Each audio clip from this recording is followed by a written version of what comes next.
Having only been released late September of last year, Genshin Impact grew rapidly to become a free-to-play multi-platform sensation with up to tens of millions of players. Heavily inspired by Breath of the Wild, the game borrows several elements from the previous game, from a free-to-explore map via climbing and gliding to a wide variety of dungeons and puzzles.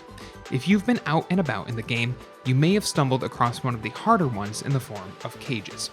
If you're stuck and looking for a few pointers, this is the guide for you. Cages in Genshin Impact are usually part of quests and can be opened by using one of two methods, either finding and using a cage key, or finding and flipping a nearby switch.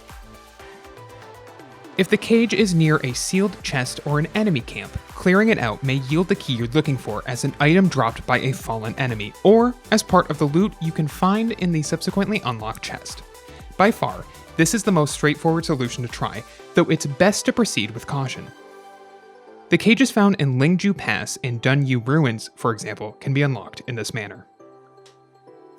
If defeating nearby enemies and opening nearby chests yields no keys, you may have to find a switch hidden somewhere nearby. Feel free to explore and prod around your immediate surroundings. Anything slightly out of place could lead to finding the switch you've been looking for. You'll encounter a cage in the Dragonspine region locked in this manner, for example. Not to give too much away, but you'll need to break a wall for some Scarlet Quartz. Most cages locked as part of environmental puzzles may have a solution that varies from cage to cage. We can only encourage you to explore and try any possible solutions that come to mind. If you liked this guide, make sure you subscribe for all sorts of videos covering Genshin Impact and other technology, and don't forget to check out one of these videos we think you might enjoy.